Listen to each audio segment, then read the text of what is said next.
Locked on Mets, locked on Padres here, the two most disappointing big money spending teams in baseball. Who is more embarrassing? We'll discuss that on today's Locked On Crossover.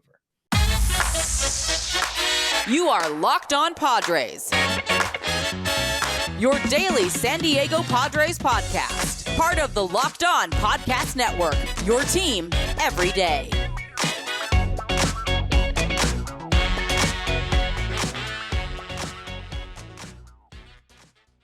Hello to all you amazing Mets and Padres fans.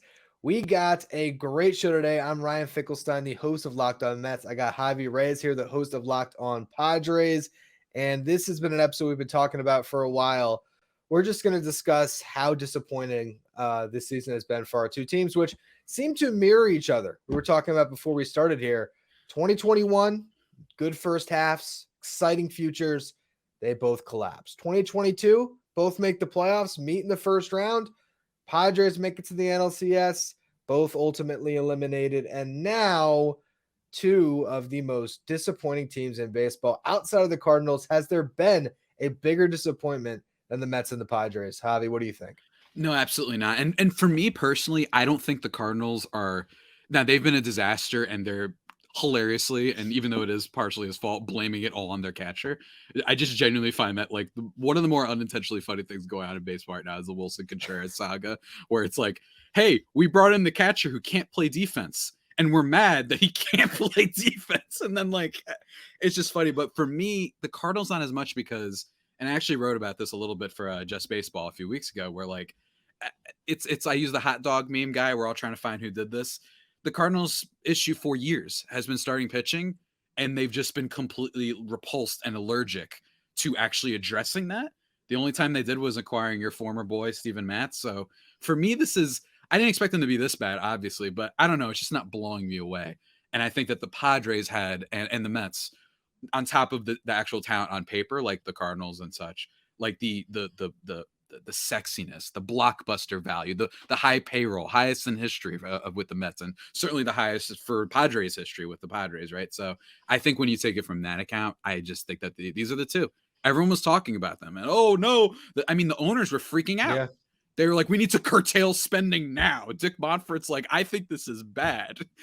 Like all these things. Instead, we need to trade Nolan Arenado for scraps. Like that's how he views things, I guess. But man, and it's amazing how bad too. You know what I mean? Not just, oh, wow, we're in the wild card hunt and they're not going for the division. That's a little disappointing.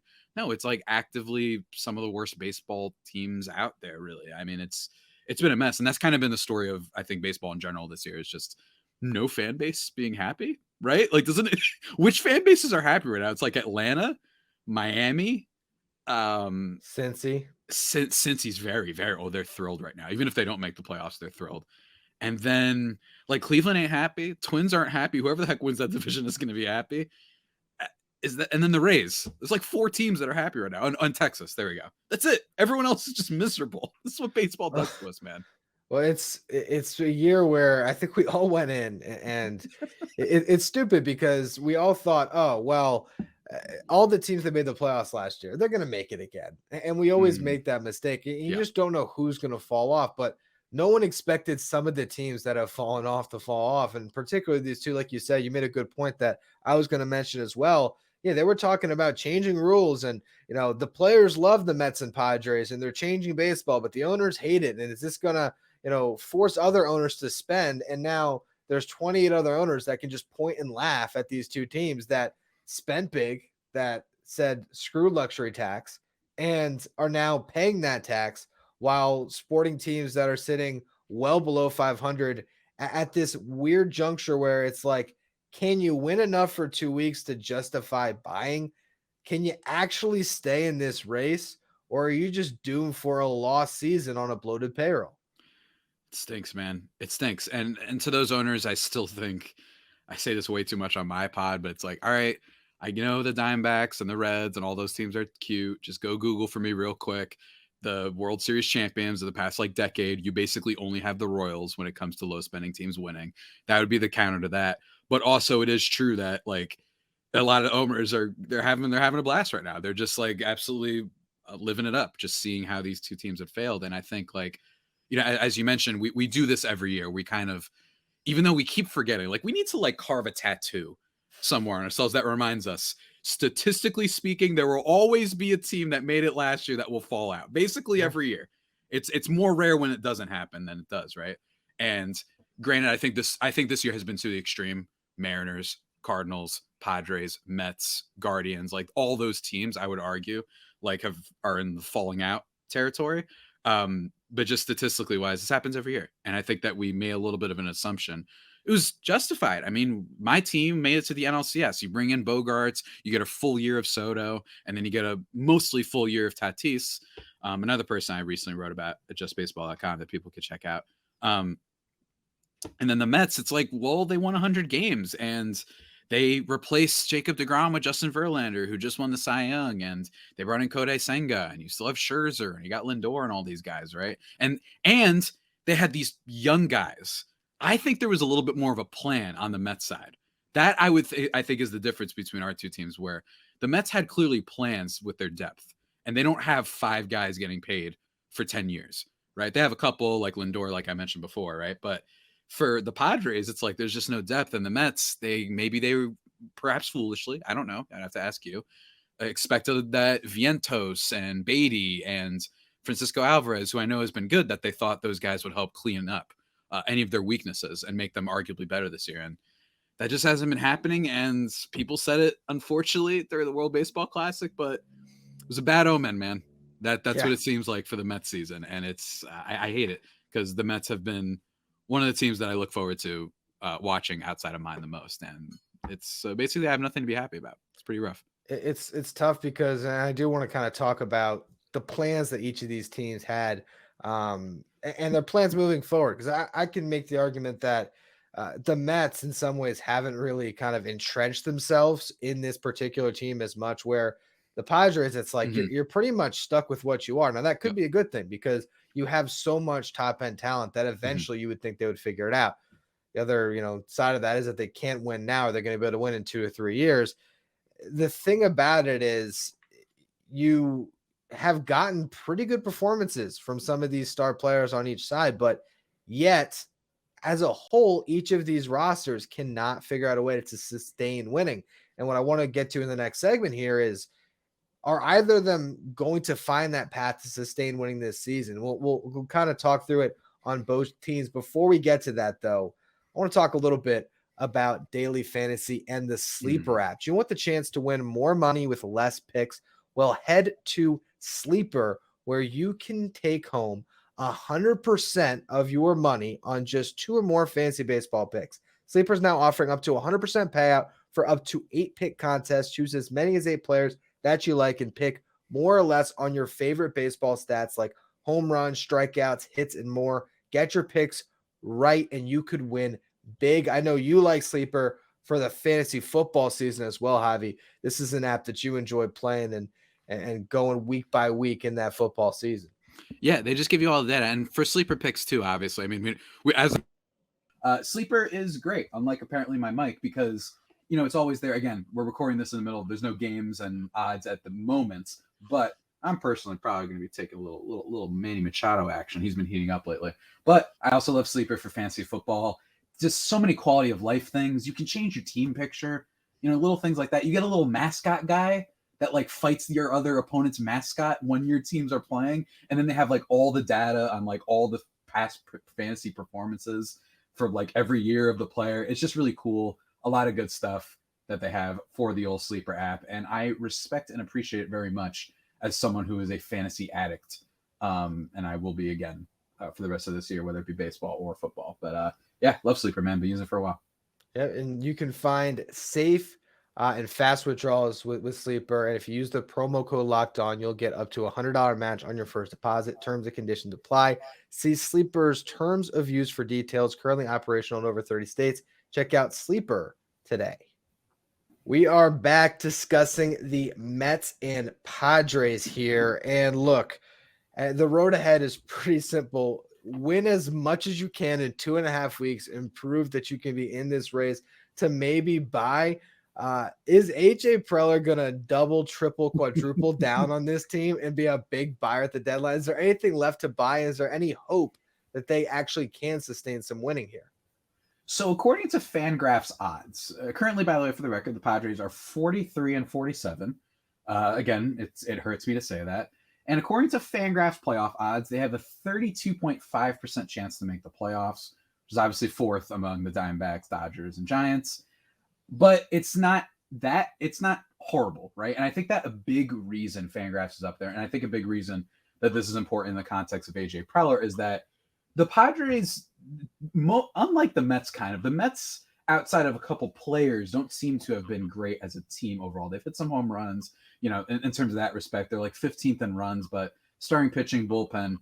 The Padres actually have whole aspects of their team that they've been good at. Starting pitching, I mean, Blake Snell, he could have been an all-star this year. He's been that good. He's like got a 40% K rate basically over the last like month and a half. Joe Musgrove has like a 1.6 ERA over the last month and a half. And then if Yu Darvish can get it going, and then you've got Waka and Lugo, who have been great pitchers at the back end for the Padres, that they've been great in starting pitching.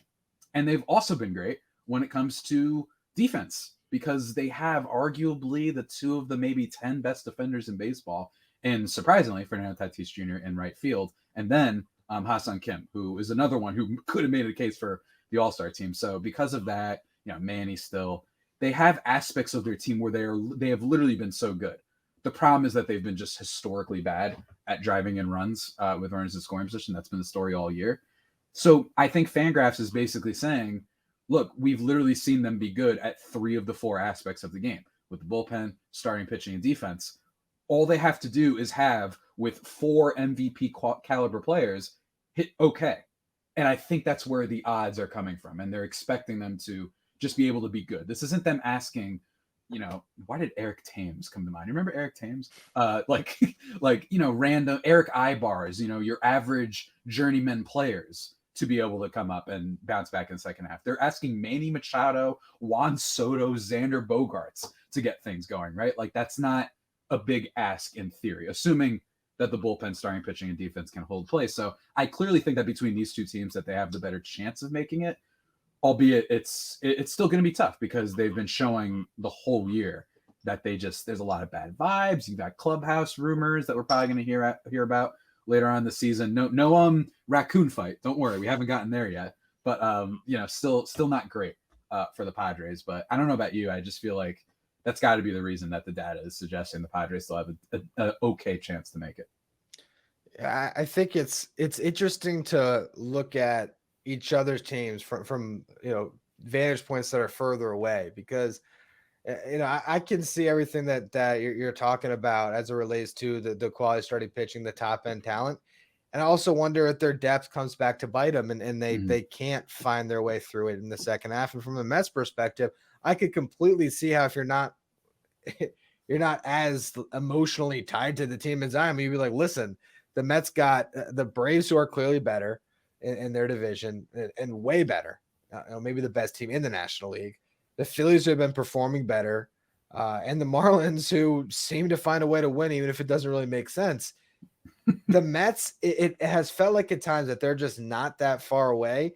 And every single time that I think that this team's about to turn the corner, Max Scherzer pitches and gives up 3 home runs. And I scratch my head and I wonder what's happening. Manny.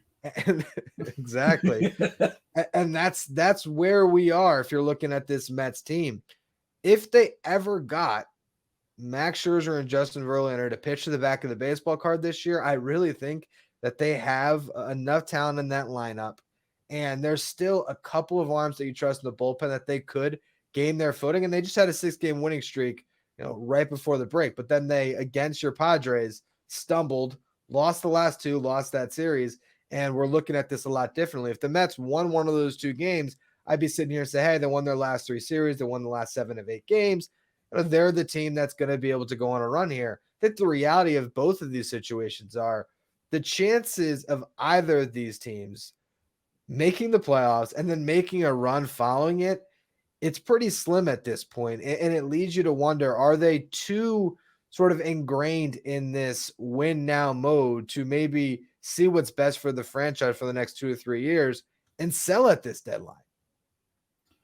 Totally. Hey, it's a fair point. And I think that with the Pods, their manager or GM being pretty out there, right? Like he's known for making crazy moves. That makes it possible. And Steve Cohen, to an extent, and Steve Cohen's Mets, the sugar daddy that he is clearly not going to be afraid if he's given a good reason to make a move. I don't know what the Mets could do, but make a move for some high cost player that I can't think of right off the top of my head that could help them. Like he won't be afraid of that. So if there are teams that will ignore like the odds, like Han Solo, like don't tell me the odds type of thing, it would be the Mets and Padres. And I think that's one thing to be excited about. And it's just, you're right though, because the Padres have felt the same way. The Padres only won like their third game in a row, like for maybe like the fourth time this year, or some crazy stat about how they've never like won 3 in a row this year. It was only until they swept the Angels recently, apparently killed the Angels, by the way, just murdered their 2 best players and then went about their business. Padres are so mean. You guys decide to stink every year, and then you take it out on Mike Trout and Rendon and Ohtani, right? Like, so that's what's happening for them. And then they win against the Mets. They've had this feeling of Do you ever get this feeling you feel like Mets fans are about to believe, or is the Mets fan curse so there? Because for me, like for Padres perspective, whenever I'm watching games, as my hat keeps moving, by the way, whenever I'm watching the Padres games and I'm on Twitter and all that stuff, it feels like everyone's ready. They're ready to ride for the team. They believe in it. But every single time they do, they just punch them right back in the mouth. The San Francisco Giants series is one. When our Just Baseball group chat was flaming me as they blew 2 games in walk-off fashion back-to-back nights, right? Like every single time something like that seems to happen. And like you said, with Scherzer and Verlander, just, I guess they got old. And it's crazy to see that like their best position player is still Lindor. I don't mean that's a crazy thing, but like considering it feels like he wasn't hitting well for a while, like it just shows you like, wow, like Marte seems like he's cooked. You know what I mean? Like it's just, it looks bad, but he said, yeah. No, he it's does. Really rough, man. Yeah. Marte does look cooked. And I think, any fan base wants to believe. And I think we've gotten to the point with the Mets where you win, 2 in a row, you win a series. I don't think fans believe. They win 6 in a row. Their belief trickles back in, and then you lose that series. And now I think people are back in that same place. So, I think either of these fan bases, if they were to go on and win 4, 5, 6 series in a row, and that's really what it is. When you can consistently win series over series, you're starting to see a good baseball team.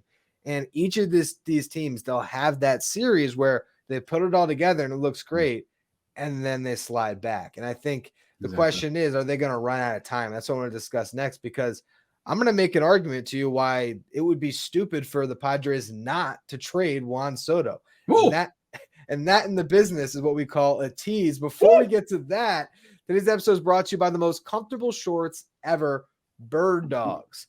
My favorite part of Bird Dogs is the fit, okay, because I look better, but I feel better too. I love the khakis because I can wear them on the golf course. I can wear them out to dinner. I can wear them to church if I wanted to. But you know what? They're so comfortable. I can wear them lounge around the house as well. Bird Dogs give you that comfort, the versatility, so much to like when you're wearing Bird Dogs. And the best part, you want to order yourself a pair, you're going to get a free gift with purchase. If you head to birddogs.com/LockedOnMLB and use the promo code LockedOnMLB, they're going to give you a free Bird Dog style Yeti tumbler with every order. So if you want to get that free gift with purchase, go to birddogs.com/LockedOnMLB, use the promo code LockedOnMLB, and get your Bird Dog style Yeti tumbler. Back to Juan Soto and why the Padres should trade him. Here's my argument to you, Javi. The Padres this year, if they're going to make a run, I think they can make that same run with or without Juan Soto. I think that there is still enough high-end talent in this roster with Tatis, with Machado, and the fact that they added Bogarts this offseason when they really didn't need to still make that push. And if they're going to make a push in the playoffs even, it's going to be because they get a hot Snell and Darvish and Musgrove. And you have an opportunity to stop being all win now and to actually reset your farm system. I know our friend Clay Snowden, he has proposed to me an article about how AJ Preller is the most irresponsible GM in professional sports. And so The idea that this would happen, I think it's clear that it won't. But if you were to just zoom out and look at their I'm situation, doing it. Mhm. you're however many, was it 4 games under 500, something like that, 6 Mhm. games back in the wild card race. And you have a chance with a player who still has control beyond this season to potentially acquire 3-4 blue chip prospects, maybe trade them 80 cents on the dollar for what you acquired them for last year, knowing that you still have Machado, Tatis, and Bogarts. Why wouldn't you trade him? Ooh, okay. So I'm zooming out. This has been the question for a while now. And I will say there is a precedent for the Padres being able to like dig themselves out, right? Like the Padres, and I bring this up a lot, but like in 2015, they do the Kimbrel, Upton, Myers things, and including giving up Trey Turner, and that hurts them. And I think that if you just told someone that, they're like, oh, that GM probably like got fired 2 years later, right? It's like, no, he didn't, and he actually bounced back. If there's one thing that Preller doesn't get enough credit for, it would be that. Like, he's been in some precarious situations before. 2021 collapse. Everyone's like, what the heck are they going to do? This is awful. They just completely blew it, missed the playoffs. Like, this guy's done. And then we have Tatis, with the suspension and everything, or at the time, the injury. Like, what is he going to do? There's nothing on the free agent market, right? They couldn't get anybody. And then look what happens, right? Last year happens, and they put together a winning team still. You're right. Like, if they were able to make it last year, it's reasonable to believe that full year of Tatis and, full year of Xander Bogaerts, and you still have Machado, that should be okay. Maybe you can hope for someone like Cronenworth to step up. Maybe you make a minor trade at the deadline, replace Matt Carpenter with literally anybody, I guess. But, like, it makes sense. I can see it. Like, you could do both at the same time, dare I say, where you could be a seller and then still try and kind of go for it. It's possible. And it's weird because, like you said, they're so indebted to this roster that's like Blake Snell, like, he's a free agent after this year. You got to worry about, what are Lugo and Waka going to do, because they've been doing so well. I just think that it comes back to how much of their farm they traded. Like, are they ready to just give up on that? And he's been so good for them that I think that it's just too tantalizing of a player to let go of. I truly do. But, maybe this is a contract thing, and maybe this is one of those things where we won't be able to know until much later. Like, there could be a report that it's like, yeah, they actually started looking for offers, like pretty like trade offers, because maybe Boris and company made it very clear that he doesn't want to sign for a contract that maybe we thought he was going to accept and want. So, I mean, remember, he turned down a pretty chunky deal for the Nationals, all things considered. And we complain about cheap owners. The Nationals gave like a pretty good offer, all things considered. Just, he could get more. And I am wondering if maybe the Padres might be saying, maybe that Bogaerts signing, maybe the Manny extension, did they know? And they just said, you know what? We're keeping him because he's going to help us these next 2 years. Maybe they might. I just can't get over that. You know what I mean? I can't get over them doing all of those moves except extending the guy that you traded the future for, essentially. It's just something doesn't add up. It's either irresponsible GM, like our buddy Clay wants to write about. I called him the Russell Westbrook of MLB, where he's thrilling and exciting but incredibly inefficient, AJ Preller. But it's just, not to get all like, tinfoil hat conspiracy hobby, but maybe they've been kind of thinking this all along, that they're like, hey, if something goes wrong, maybe we should trade him, because that's why they signed Bogaerts. That's why they signed Darvish. That's why they extended Cronenworth and Machado, that maybe they know that they're not going to be able to extend this guy. It remains to be seen. I think maybe you make that trade and you think, all right, well, we have the deep pockets to be able to extend them.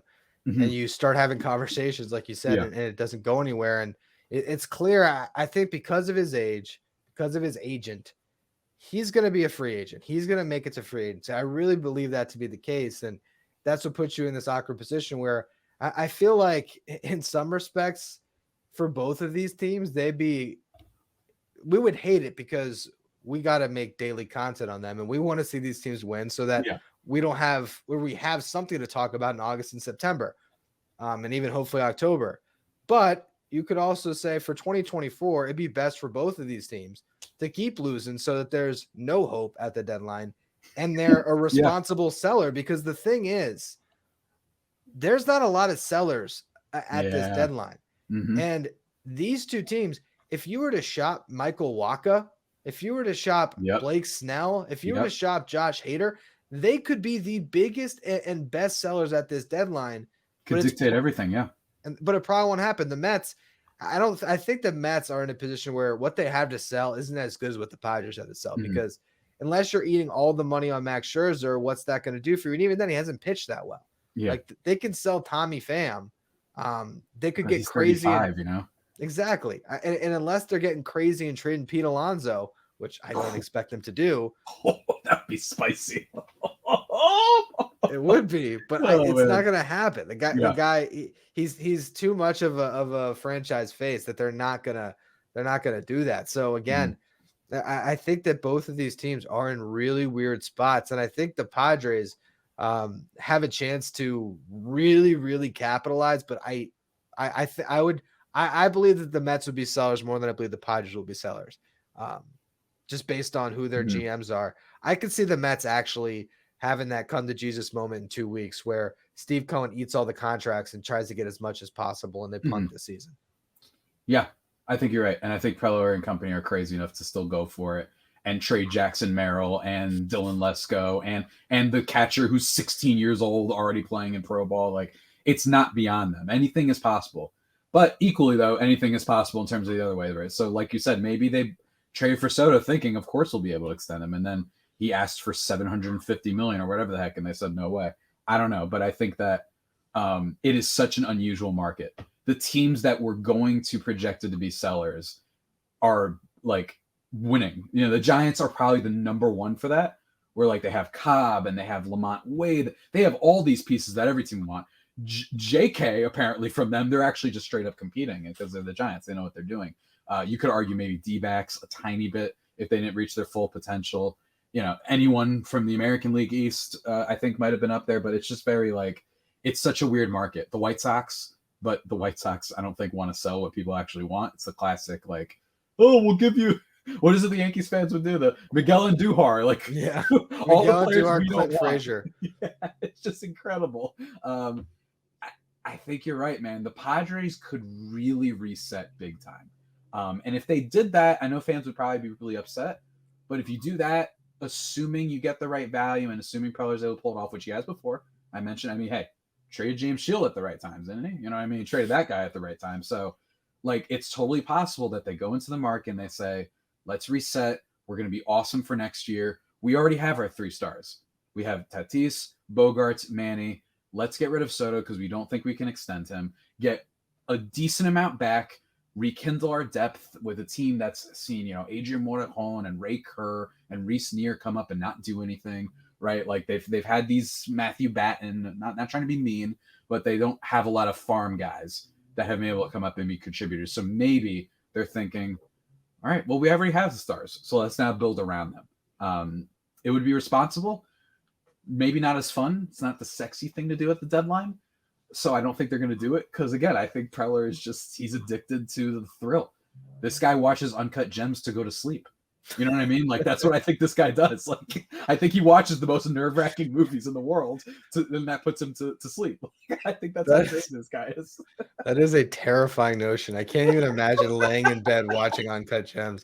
Look, I think it's crazy because if they did it, they would have the best reliever on the market in Josh Hader, the best starter in Blake Snell, the best bat in Juan Soto, and then they could probably add on, you know, Michael Wacha, Seth Lugos. Like, they could completely rebuild a farm system in 48 hours, and instead they're going to trade everything to get, I don't even know who the player is because there's not a lot available at this deadline, but it's going to be fun to watch regardless.